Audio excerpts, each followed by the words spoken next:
Малко и болките от побоя минаха. Обаче си хапнах добре. Обяда беше хубав.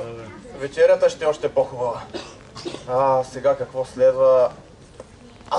Да проветря дрехите от куфарите.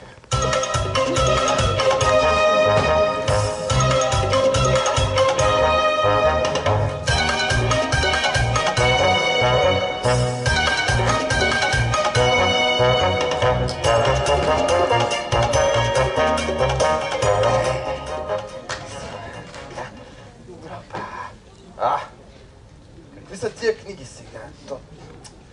Проветрявам. Ползват си ги тия дрехи, бе.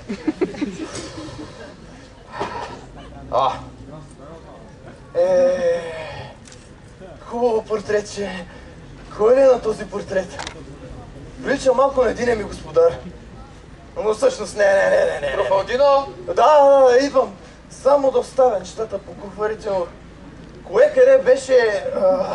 Ей, тая книга, този портрет, значи... Труфалдино! Идвам. Дайде, после ще оправям. Така, да. Труфалдино! Идвам. Да, веднага. Да. Труфалдино! Да, какво правиш? Проветрявам дрехите от куфара, както ми наредихте. Другият куфар на кого е? Не знам, той е друг гост. Добре, дай ми официалната дреха. Да, разбира се. Така. Официалната дреха. Заповядайте. Какво прави това в моята дреха? Подяволите. Вместо да сложа портрета в единия куфар, съм го сложил в другия. О, небеса! Това е моят портрет. Портретът, който сам подарих на скъпата ми Беатриче. Можеш ли да обясниш сега как този портрет се озова в моята дреха, където преди това въобще не е бил? Скъпи господин господарю, този портрет си е мой и за да не го загубя, го сложих във вашия куфар. Моля да ми простите. А откъде си го взел? Наследих го. Наследил си го? Да, служих при един господар, той ритна камбаната и ми завеща разни вещи. Другите продавах, но този портрет си запазих. Айде бе, кога точно умря твоят господар? Преди седмица. Как се казваше твоят господар? Не знам, той живееше по чуждо име. О, небеса, все повече се боя да не би това да е била Беатриче. Избягала е преоблечена като мъж, живяла е по чуждо име. Какво нещастие, ако това е вярно. Я кажи, млад ли беше твоят господар? Да, млад. Без брада? Без никаква брада. Няма какво тя е била. Що ми вяра така, има да си му разправя. Можеш ли да ми кажеш поне, откъде беше твоят господар? Не помня вече. От Торино, може би? Да, от Торино. Всяка негова дума се забива като нож в сърцето ми. Кажи, наистина ли умря този твой млад господар от Торино? Да, наистина умря. Каква беше причината за неговата смърт? Стана един нещастен случай и така. Къде е погреба? Той не е погребан. Как така? Друг негов слуга, пак от Торино, получи заповед да го пренесе с един съндък и да го погребе там, където майка му е погребана. При майка му. Да. Този слуга трябва да е онзи, за когото носеше писмо от почтата. Да, същия Паскуале, да. Никаква надежда не ми остава. Беатриче е мъртва. Горката Беатриче. Скръбта ми е безмерна.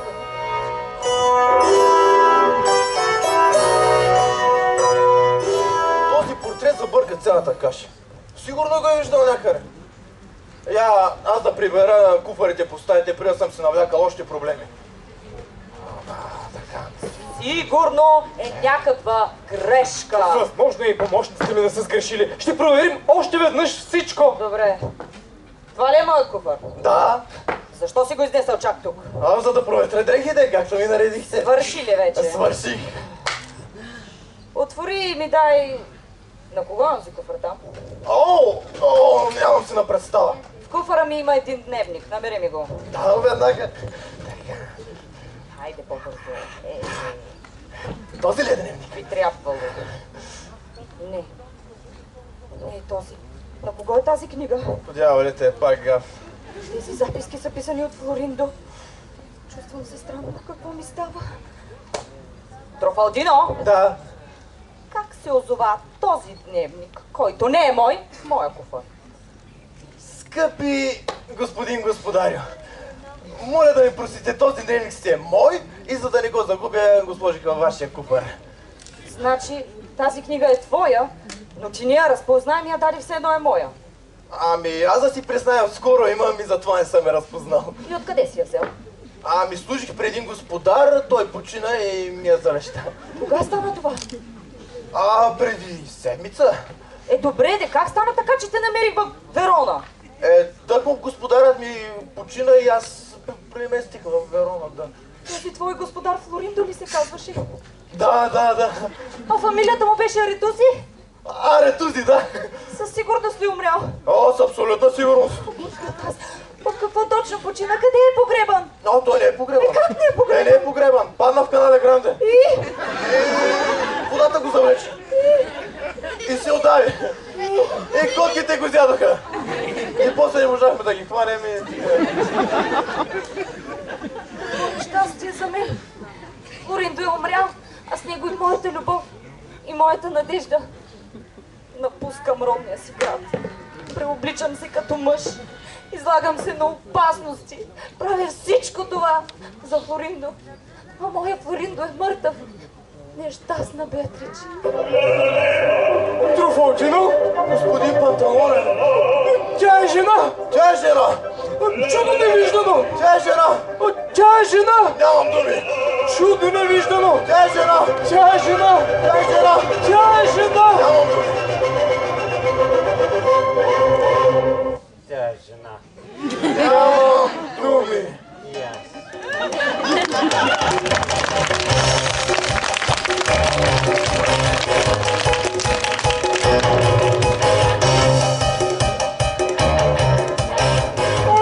Заради този търкофалник Панталоне не мога да се успокоя! Колкото повече ми сме, толкова повече ми се вдига кръвното! Скъпи докторе! Моите почитания! Чудя се откъде тая наглост да ме поздравявате! Оставете ме да говоря, тяло да ви вземе. Говорете чумата да ви порази!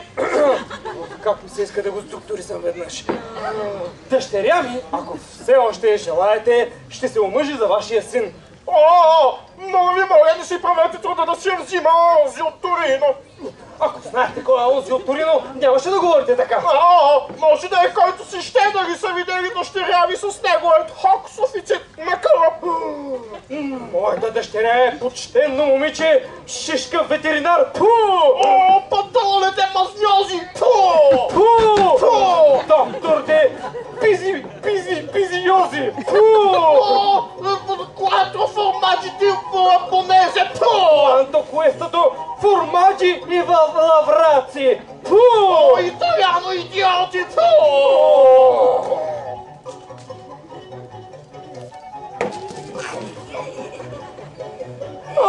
Tutti frutti di porco lasagna. Mona Lisa! Buongiorno bambini del mondo. Dona le pantalone! Prego ragazzi scerpazzi. Tieni formaggi! Bomba di scolesterola.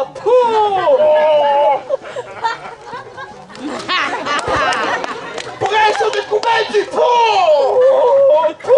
Bastoni di maimoni!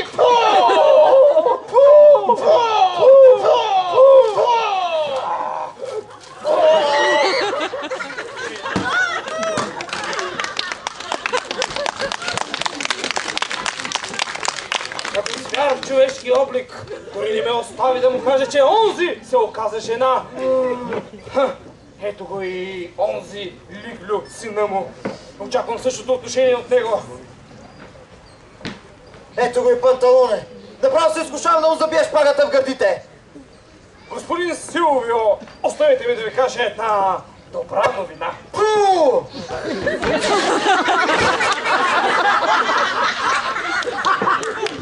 Много добра новина. Говорете. Дъщеря ми е готова да се омъжи за вас.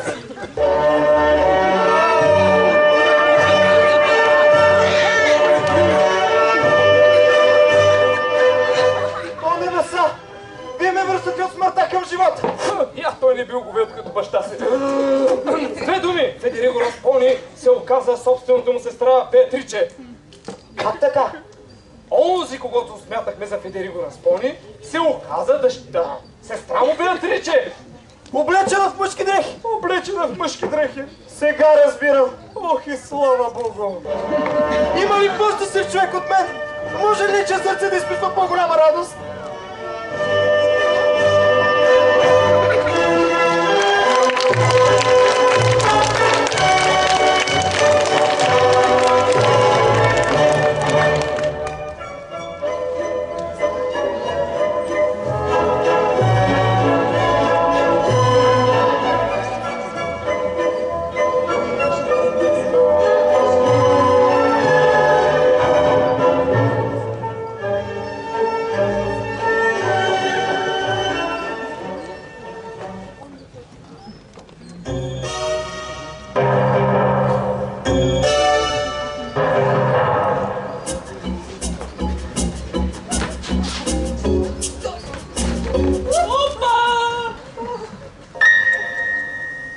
Какво виждам?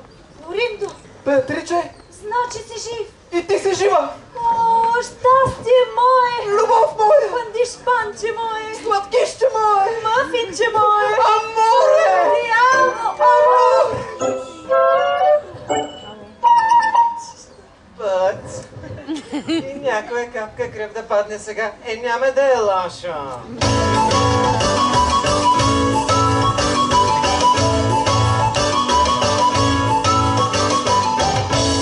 Какво те накара да постъпиш толкова безразсъдно? Неверният слух, че си мъртъв. Кой ти каза, че съм мъртъв? Моят слуга, А моят ме увери в твоята гибел. твоят дневник беше причината да му повярвам. Моят дневник беше в куфара ми. Тези разбойници, слугите ни, кой знае какви са ги забъркали. Те са причина за нашите мъки и тързания. И къде са се изпокрили сега? Бригела! Къде са се изпокрили нашите слуги? Нямам си една малка на представа. Постарайте се да ги намерите и ги доведете веднага. Си. Я кажи, твоят брат Федериго наистина ли е мъртъв? Съмняваш ли се? Издъхнал е на място. На мен ми казаха, че е жив и е във Венеция. Причината за тази заблуда е, че аз се преструвах на Федериго.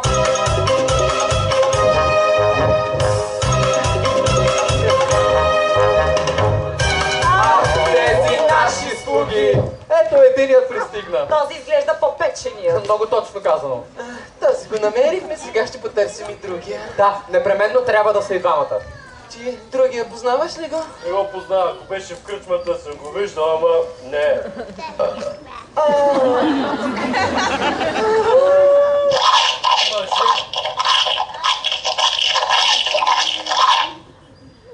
Май ме кера, бе. Хайде сега, поразкажи ни как се получи размяната на портрета и дневника. Почакайте! Само две думички насаме. Един момент и всичко ще ви разкажа. Господарю, сам знаете, че за цялата тази бъркотия нямам никаква вина. За всичко е виновен Паскуаря, слугата на онази там госпожа. Не Той свърши бърка ли? дрехите. Не свърши ли това дълго събеседване? Разправяше ми за твоят слуга, че той е... Знаете, Паскуале, моля. Госпожице, ето ме. Искам да ви кажа, че аз нямам вина за нищо. За всичко е виновен слугата на този господин. Той е най-гадният наемник на света. Вие май се повлякохте малко в... Да, но той... Не издавайте, Паскуале. Вие двамата с Паскуале се правите на големи дяволи. Стига толкова, госпожице Беатриче. Вярно е, че слугите ни заслужават да бъдат наказани, но предвид радостта, която ни сполетя, мисля, че можем да им простим. Така е, но... О, не издавайте, Паскуале, моля. Добре! Мили Флориндо, какви мъки живях заради теб. Скъпа Беатриче, съдбата е решила да ни поизмъчи. Аз отивам в стаята си да се облека.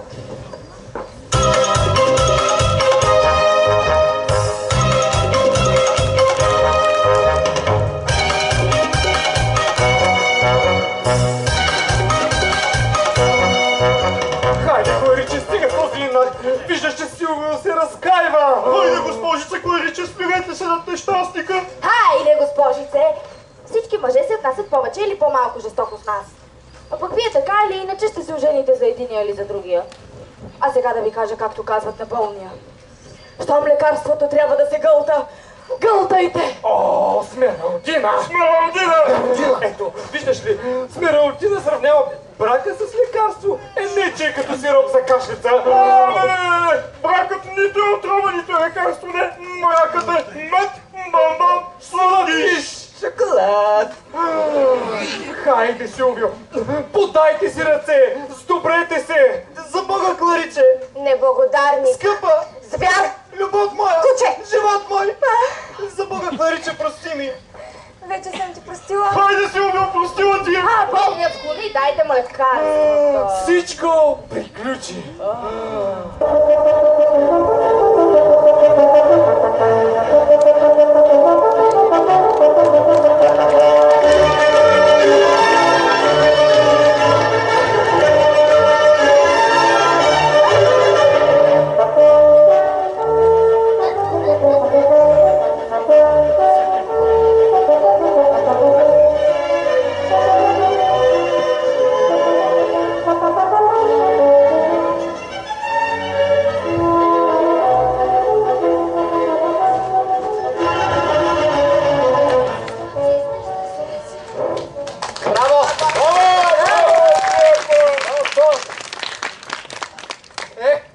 Госпожица Беатриче ще бъде моя съпруга и ако вие ни удостоите с тази чест, господин Панталоне, бихме искали да станете наш кум.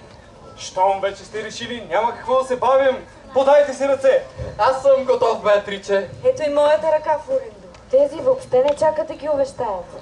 Всичко е точно, всичко приключи.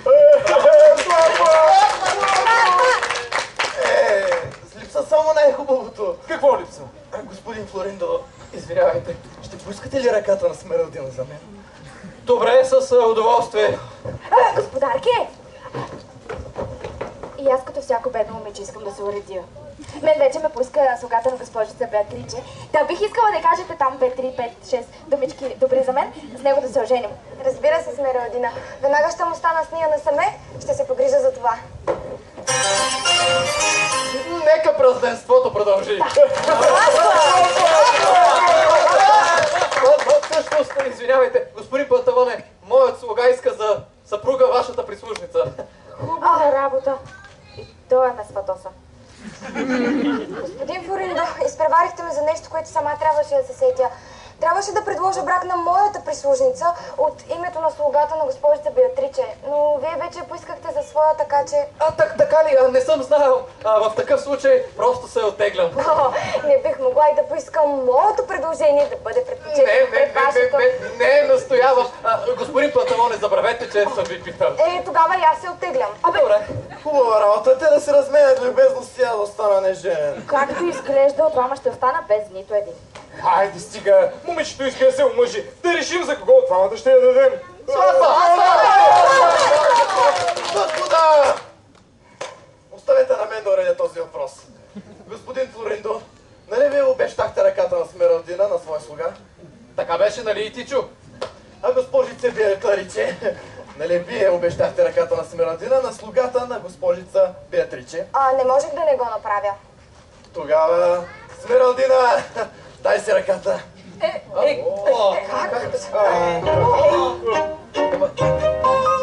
Защо трябва да я дадем точно на теб? Защото именно аз съм слугата и на господин Флориндо, и на госпожица Беатриче.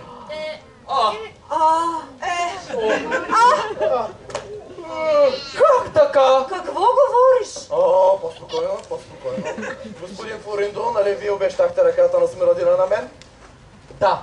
Така, госпожице Клариче, нали вие обещахте ръката на Смералдина на Муа? Да, на вас си обещах. Ерго, Смералдина, дай си ръката. Един момент. Беатриче, къде е твоят слуга? Ето го тук, нали, Труфалдино? Труфалдино е моят слуга. Твоят ли? Твоят не беше ли Паскуале? Паскуале е твоят. Каква е тая каша, бе? Измамник! Мошенник! едно и също време слуга на двама господари. Измамник, мошеник, прави сте. Но се справих блестящо. Забърках цялата тази каша, без много да му мисля, но се справих блестящо. Не продължи много, но мога да се похваля, че нито един от вас не ме разкри, докато аз не го направих сам. Воден от любовта си към това красиво момиче и нейните две удивителни очи, които ще ви помогнат за храносмилането. Труфалдино, супата. Труфалдино, печеното. Труфалдино, писмото. Труфалдино, кофите. Труфалдино, куфарите. Труфалдино, дневника. Прикандата ми.